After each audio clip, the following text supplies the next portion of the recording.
Hello mga katribu, good day.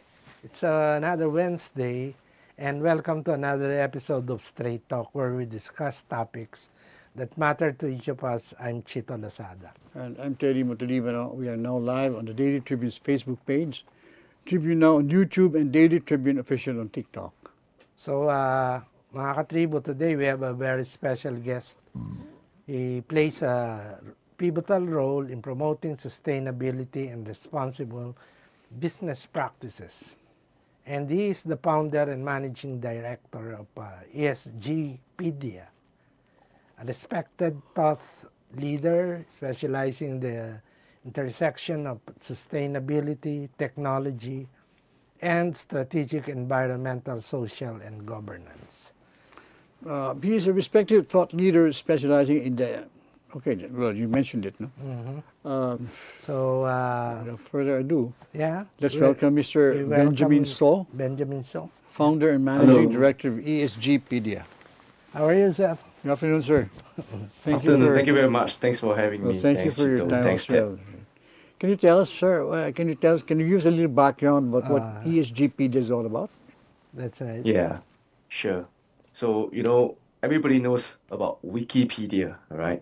Yeah. So, therefore, we wanted to create a helpful platform, just like a Wikipedia is helping, so many people in the world. We wanted to create a platform called ESGpedia that would also be very helpful, particularly to companies that are needed or required to start working on sustainability today.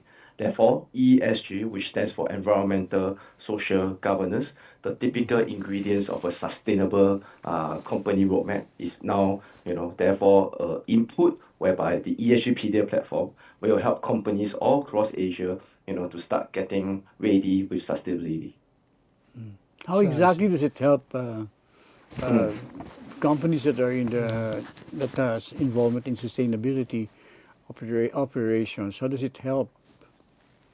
Yep, exactly. So, nowadays, companies need to be able to produce, for example, sustainability reports that typically requires some reporting on their environmental data, okay, which is typically their carbon emissions, their environmental impact, water and waste, consumption, etc. It would also require some form of understanding of a company's social practices that includes their hiring practices, okay, and also governance in terms of their policies. So that's where most companies do not know exactly where to start. They hear about this big word sustainability, or they hear about the alphabet soup, right? ESG. So they do not know what exactly is needed. When they hear that they are required to produce these reports for their customers or for the government, they do not know where to start. We do provide this digital tool that can help to transform their operational data directly into these reports that will be fit for the business to use. When did you put up the company, sir? Yeah, the company was started in 2019. One might say 1 or 2 years too early, but actually we did have a lot more business in the last 3 years actually. Okay. Why did you put it? What motivated Yeah, you? what prompted you to What prompted you to put it put up? it up?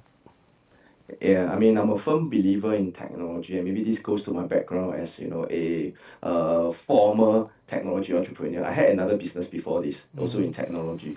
So, but that was in another line altogether. That was in the fintech business, financial technology. Yeah. So those about 15 years ago, when I first started in the other company, we were trying to provide financial technology solutions.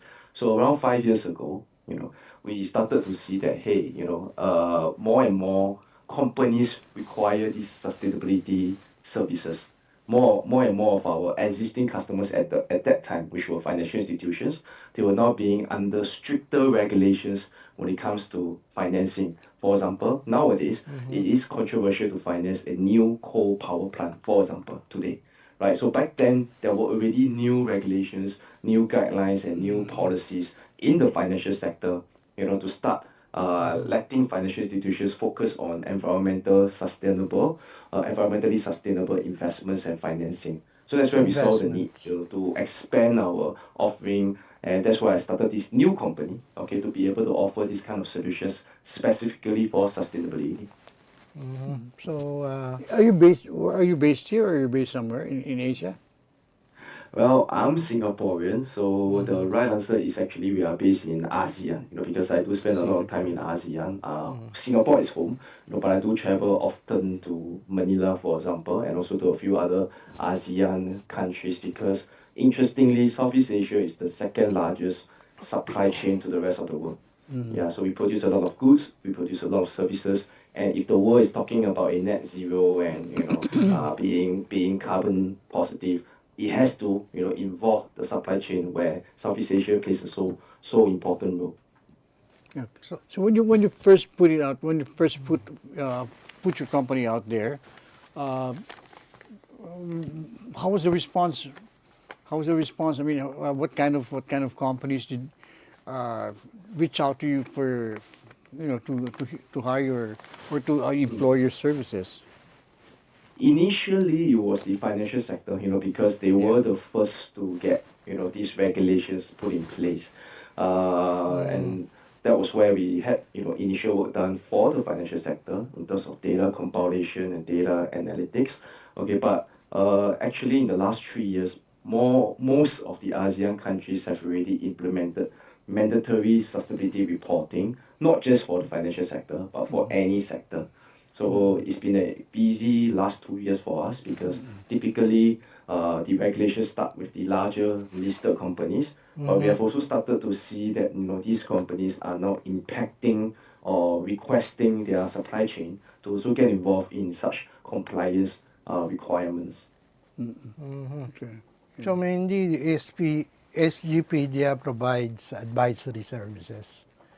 And how about technology? Do you also Provide. provide them? Mm. So we lead with technology. Yeah, so Mostly technology. our technology platform has a lot of these tools and services embedded as a technology module. So for example, right, just now I mentioned about the need to understand what needs to be reported. So these are already digitalized in the platform. So if I was a user without understanding too much about sustainability, I can follow the instructions within the platform and put in the information of my operations, okay, and therefore have it automatically converted or calculated, okay, into a proper sustainability report. So I think that's the only way to scale up because if you are talking about, Southeast Asia having 50 million companies, for example, right? We can't just be doing one by one support of these companies. Even if we talk about just listed companies, there are about 7,000 listed companies in the whole of Southeast Asia. We can't just be talking to them one by one. We need to be able to have a technology solution that allows them to easily, get on board and understand what to do and even transforms the data automatically. So that's the premise of the technology solution. Okay. Yeah. Are you now in the Philippines? I mean, do you have Philippine clients? And how has it been adopted? How has it been adopted in the Philippines? Yes. So we are in the Philippines. We have local physical, presence with some team members here. And actually, the reason for this is that there is a lot of interest and actually demand, from the Philippines companies. Firstly, we talk about regulations, right? So the SEC has already implemented mandatory sustainability reporting, starting with the listed companies Oh, from really? 20, from 2020 for financial year 2025, which means next year onwards. Like They have to report for this year, this year. right? So, yeah, but the Uh, report will come in next year. Yes. Next year. Yeah, so I think that's where we see The very reporting. healthy demand. And of course, when we talk about the listed companies, these are well-known companies. But besides that, many of them have also started to engage their supply chain, that are non-listed or SMEs, for example. Many of these SMEs or companies are also required now, expected at least, to provide some form of information to the customers, which may be the listed companies. So we have found some traction here, okay, in the Philippines. We also have some very significant partnerships. For example, because we are already powering the single access point for ESG initiative, SAFE initiative, which is in ASEAN. Okay, through that, we have also been able to partner with GRI and the Spark program that is run by the DTI in Philippines. So that's where we are a Spark program adopter. We actually supported, the implementation of Spark, which stands for the Sustainable Practices Reporting Kickoff program, okay, for SMEs here in the Philippines.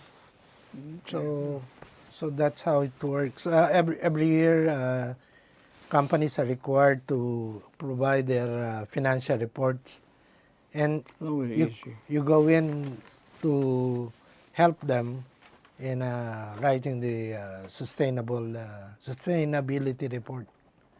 Is that Very, correct? very, yeah, very good observation, Chito. Yes, so Mm. we used to have annual report. It's become a common thing now. Every company Ah, knows about an annual report. So now, many of them are doing up a sustainability report for the first time. So it would mm, actually take in elements like an annual report, okay, but this would be more of the operational data rather than your financial data. Okay, it could be your operational data in terms of your energy consumption, water consumption, procurement data, okay, employee data, okay, and put it together and let these data points fall into the right categories under the sustainability standard, okay, and create a sustainability report all through the digital platform. I see. Yeah. So that's the role of ESGPedia to provide the. So what are the key challenges that you face in the adoption in the Philippines of this kind of reporting? Mm. I guess the first key challenge is that this is new to everyone, right? Mm. So I mean, even for myself in the beginning and when we first started, we didn't learn about this in school in our days, That's right? true, Back in yeah. our day. So it's like a whole new thing to most of us in the workforce. Yeah, and so therefore it has to become a what you call simplified way, to be able to quickly, share this information or educate the people involved on a very large scale. Yeah, so that was the first initial, I guess, okay, challenge. Everybody knows they need to do it, everybody wants to do it, but how do we do it in a way that very, very quickly we can have as many people as possible being able to use it? Yeah, so I Mm-hmm. guess the only way possible is to try to scale this up with technology, with an easy to use platform, with workshops and online support, embedded in the platform, and of course having localization in terms of the local context and even local language, okay, to be supported in the region. Mm-hmm. So, So Yeah. in reporting the ESG governance or ESG report, as you said, no, mm, what are the specific, let's say, what are the specific items uh, per for environmental, for instance, what kind of issues, what kind of achievements are you supposed to, Mm, are you supposed to chronicle, and for social and governmental as well. yeah. Yeah. I'm So, just curious, but uh, what is what goes reported out? into the What report? is what is, yeah. what is required for a company that needs to put out this kind of submits Yep. this kind of report? Yeah. What So of course, I think this will differ based on the scale of the company. But in general, the good news is, and this is actually comes as a pleasant surprise for many people, because initially some people may think that this might be intimidating or overwhelming, right? But as we start to get on the journey, many companies realize that it is something very achievable because if you break it down, E and S and G, if you break those things down, okay, these are largely common topics that most companies would already have some information on. For for example, if instance? we talk about environment, if we talk about Yeah. it's a lot of their resource consumption. Example, energy, fuel, the refrigerant, okay, and of course, okay, if there's any water or waste, okay, that is being produced, waste being produced or water being consumed. Okay, so it's where there is a lot of common operational information that most companies, if they are an active company, they would be able to provide from Yes. their utility Yeah. bills, from their energy consumption, from their waste management provider, documentary evidence that they already have. And if we talk about social, okay, this isn't really a new thing, just to make sure that we abide with hiring or labor practices. Do we have a development program? Do we have do we have too many injuries in the workplace? Do we have safety measures? All of these are already pretty well documented anyway in most industries. And then when it comes to governance, right, as long as you have a board of directors and you have some form of governance in terms of policies, typically you would have already started, having some governance Some oversight. governance. Yeah, so that's where it's just a matter of putting all of this, what I call daily operational information in the right place, presented in whatever it is, but presented in the right category, okay, would become the basis of a sustainability report. And that is just step one. Step one is understanding or calculating where we are. Of course, the longer term vision or the longer term objective is to get to where we are. And that's where, all this comes. The reason why there are so many regulations is because, every country in the world has already signed up for a net zero, right? We do have a net zero target. Every country in the world has one, be it in 2050 or 2070. And for us as a country to get there, it requires industry to get there. So that's where these regulations are put in place to allow, companies to start calculating and have their own roadmap to their own net zero. The roadmap. And that, yeah, so that's where I think the second part comes into play. After we start the calculation, after we start understanding where we are, could we therefore now see that, okay, we need to minimize our, for example, diesel consumption and change it into a cleaner fuel? And immediately, if we reduce 1% of diesel, we're actually reducing 1.1% carbon emission. So that's a real number. And that will be whereby we can see the active, decarbonization taking place. Yeah. Yeah. So, Mr. So, before we continue, we're having our commercial break. So, stay tuned, stay with us. This break is brought to you by Meralco, ang liwanag ng bukas. SM, we've got it all for you. Smart. Live more today. Union Bank. It starts with you. Usapang OFW is the show that honors the journeys of our modern-day heroes, our OFWs. Join Chingmi Fernandez, John Dodson, and Rafi Ayang every Tuesday and Thursday at 3 p.m. to hear the real stories behind the sacrifices. Watch it live on Daily Tribune's Facebook page, Tribune now on YouTube, and Daily Tribune Official on TikTok. Want to hear from thought leaders shaping our world? Straight Talk with Chito, Lozada, and Montelibano dives into leadership, politics, and business every Wednesday at 10 a.m. Catch conversation live on Daily Tribune's Facebook page, Tribune now on YouTube, and Daily Tribune Official on TikTok. Ready for the hot takes of today's biggest issues? Hot Patatas with Vernon Velasco and Carl Magadia delivers the news that matters. Every Monday, Wednesday, and Friday at 3 p.m. Tune in live on Daily Tribune's Facebook page, Tribune now on YouTube, and Daily Tribune Official on TikTok, where the real talk happens. Utol, once just a colloquial term for a brother or sister, today the same term stands for a better option to your transportation needs. Unified Transport Operations League, or better known as UTOL, was established to give you an alternative to ride-hailing, with the concept of availing the service with care and compassion, as if it was rendered by your own sibling. Utol ka ba? Dito ka na. Utol ka, iingatan kita. Now, who would you prefer to drive you home? Utol ako, mangangalaga sa'yo. UTOL, the ride-hailing app to consider. Alam niyo yung kasabihan ng mga matatanda, nabigyan mo ng isda ang isang tao, makakakain siya ng isang araw. Turuan mo siya mga isda, nakakakain siya habang buhay. Tayo sa Kaunlad Pinoy Party List ay naniniwala na ang pagtaguyod ng sariling kakayahan at pagtatag ng negosyo ay daan tungo sa kasaganahan at kaunlaran.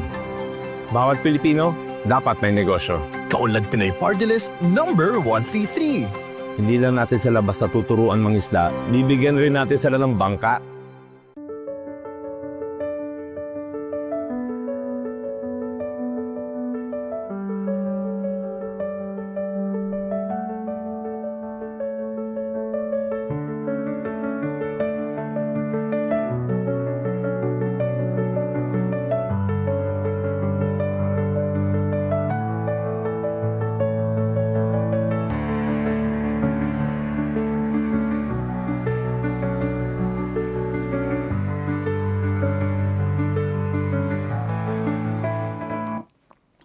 We're back here in Straight Talk, so we're still with Mr. Benjamin So of ESGPedia.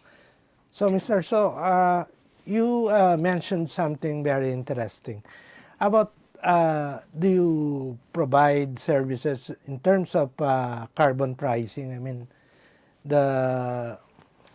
you mentioned about energy firms.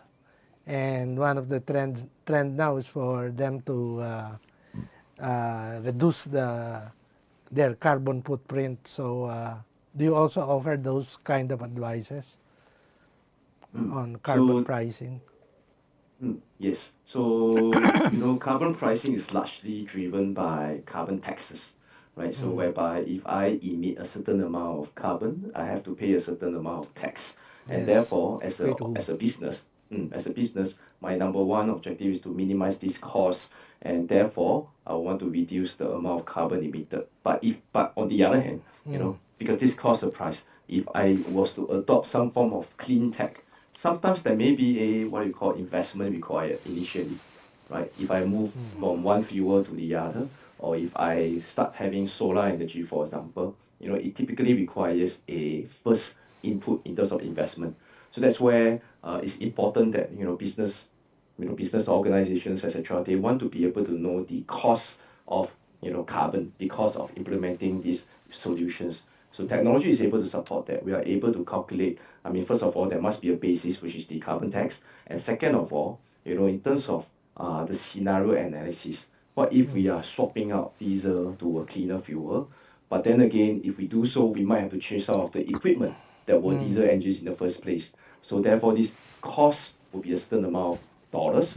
Okay, and if we're to be able to replace that with a lower carbon fuel in the longer run, how much cost am I saving in terms of the fuel? How much cost am I saving in terms of the carbon tax? So this is actually a scenario analysis that will require technology to perform a more sophisticated and accurate analysis, because we're talking about many other permutation and combinations on top of this.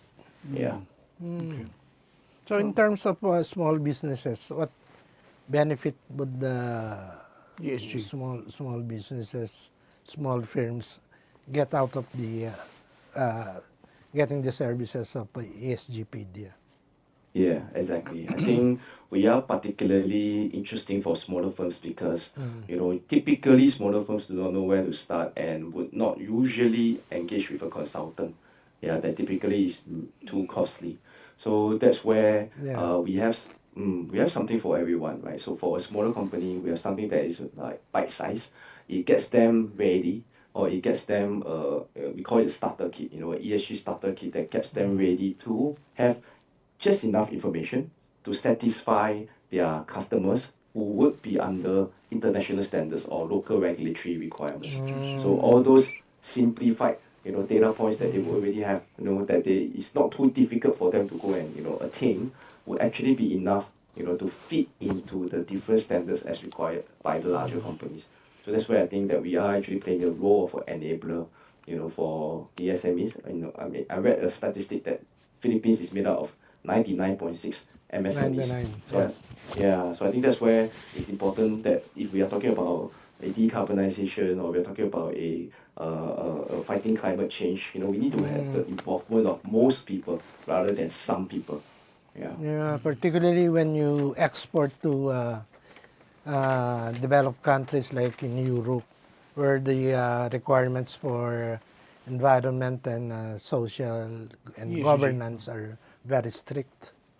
Yeah, absolutely. It makes them resilient and able to continue to perform this business, because now the EU is even starting to demand for this reporting to be done for imports. So it used to be that only, of course, European companies are already now in scope, and European companies need to make these disclosures. But even now, if you're exporting to Europe, that means if you are an import into Europe, they would also expect some form of disclosure from these companies. Regarding ESG.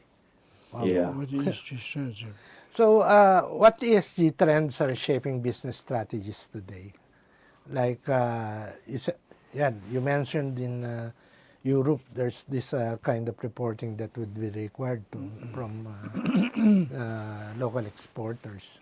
What other kind of strategies do you see that should be, Or trends. or Yeah. trends? A few things here. I mean, firstly, the challenges of regulation, as you mentioned, it is getting implemented all over the world. Firstly, it started from Europe, but now also locally in each ASEAN country, there are already some regulations being put in place. Okay, but of course that presents an opportunity. With every challenge, there's always an opportunity, which is that if some of these companies they are able to do well, in providing the required information, they will therefore be able to, be prioritized when it comes to procurement. So we are starting to see this effect in the supply chain. Several companies, SMEs for example, they are now starting to want to be able to do it, okay, so that they will be able to capture opportunities by being preferred, vendors when they're able to produce this information if someone else doesn't. Yeah, so that's another trend that we're seeing. Supply chain effects, companies wanting to get more involved. Another trend that we're starting to see is also a growth in sustainable finance. Because the financial institutions are also a business. They are also a company, whereby the financial institutions also want to increase the amount of sustainable finance or sustainable deals that they participate in. So that's why they also want to increase, green financing, sustainable investing, etc. And it's actually very helpful for adoption because some of these companies, be it they are a large company or SME, if they are able to demonstrate their sustainability track record, they can actually qualify for lower interest rates for their next financing loan. And this is something that we have already seen being done quite frequently in the financial sector already today. Sir, what is this? Are you familiar with greenwashing? Yes. What is greenwashing? It Yeah. seems like it's a growing concern. It's a growing concern in ESG reporting. Right. Could you explain that Yeah. a little bit? Yeah. So, when more and more companies make such reports, there is always this fear whereby some companies, they are making themselves more green than they really Than are. they really are. Okay, so in other Yeah, words, so that's called greenwashing. they're fooling people. You can say that. It's a deception. It's a Yeah, deception. sometimes it's unintentional, maybe, right? Of course, there are bad actors in any industry, right? So there could be people who maybe embellish their credentials more than what it should really be. But of course, there could also be unintentional instances where a company might be writing something wrongly or misreporting something in the wrong category. And that's why it's important that we therefore have these standards, if you could say, being embedded or being pre-programmed. If we use a accounting software, to use a layman's analogy, right? If I was not an accountant, I have a business, but I'm not an accountant, and if I try to make my own accounts manually using Excel, for example, right, I might be making mistakes. But if I was to use a accounting software that forces me to put numbers in the right boxes, for example, right? So highly likely, if I just follow the software accordingly, likely I'll be able to create a more proper yeah, so that's the role of technology, that we try to, mitigate or minimize the potential of Greenwashing. accidental greenwashing. Accidental. So that's why, of course, the natural follow-up question to that is that how does ESGPedia ensure the Yeah. credibility of the sustainability data it provides? Yeah. So in the platform itself, we do have this data validation technologies being employed, right? So for example, if we need to input a certain data into a certain category, it has a certain logic to ensure that there cannot be illogical answers, right? It has to be within a certain range, number one. Number two, we also have the requirement to upload supporting documents, okay, if a data is to be verified. Okay, if the data doesn't need to be verified, then it's just as it is unaudited accounts or unverified data. But if there needs to be verification, we have the requirement that it has to be substantiated. And that's where the supporting information that is provided by the companies will form the evidence for any audit. We mentioned that we have really supported many companies, some of them for sustainability linked finance. Those are where every single transaction has a third-party audit.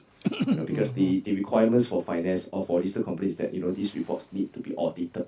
So we have also supported the third-party audits of such information on our platform to make it seamless between reporting and auditing. And ultimately, we also want to make it easier for the companies to get started, because while there's a fear of greenwashing, I report the wrong way, there should also be another fear which is called green hashing. So green hashing So is what's green hashing? Yeah, I don't even say anything at all. I don't even do any reporting at all. Green hashing. Yeah, and that's also as dangerous as greenwashing, if you ask me. So hopefully technology is able to provide an easy way for companies to start reporting, so they are not hashed, they are speaking up, okay, about their green practices and have the data points that can be verifiable on the platform, okay, to evidence it. How I many see. how many Philippine establishments are your clients at this point in time? So we have a few dozen companies already on the platform, just from the Philippines, right? I see. And of course, that's still honestly a drop in the ocean of what's required. So we are working hard. We do have a few channel partners and a few initiatives that I mentioned briefly just now that we are powering, and so we hope to be able to expand that presence and that footprint in the Philippines. Do you extensively use AI, artificial So intelligence? Yeah, so there are certain parts of AI that we utilize already. For example, we are able to extract data from documents easily. So one of the pain points in sustainability reporting is that there's too much information, right? And sometimes this too much information can come in very traditional methods like invoices or utility bills, right? So we want to be able to streamline this data and extraction by the use of machine learning to pick up the information from the utility bill, to pick up the information from the energy bill directly, okay, without any manual work. Yeah, so that's one very classic case of AI that we have already been using in our platform. Yeah. So, do you have any other question, Ted? No, I'm just really curious as to how do you see the future of ESG adoption in the Philippines? Mm. I That do one say could, that, yeah, Philippines is actually quite forward thinking or forward moving in Southeast Asia. When I mentioned the regulations for listed companies in 2025, it's actually early.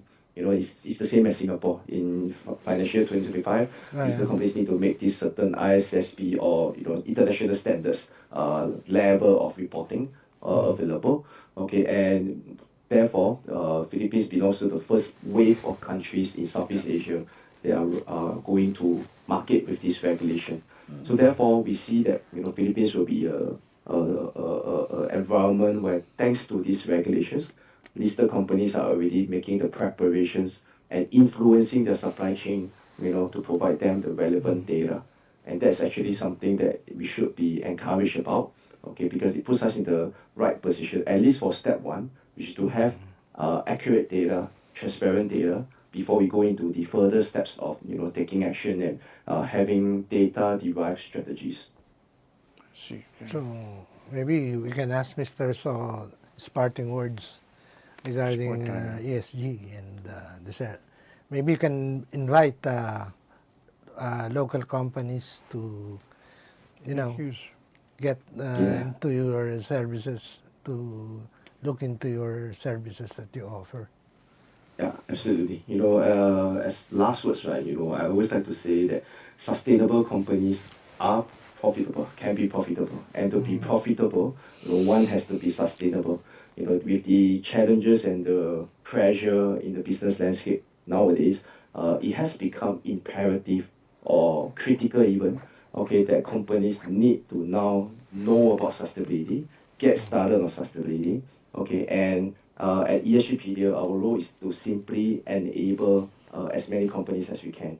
So we invite, any Filipino company watching this, just come to our website. We do have a free demo that we can make available. We do have a session that we can we can organize a session just to get to know us better, just to get to know you better, so that we are able to maybe suggest certain ways, okay, that you can get started on sustainability and in a more effective manner.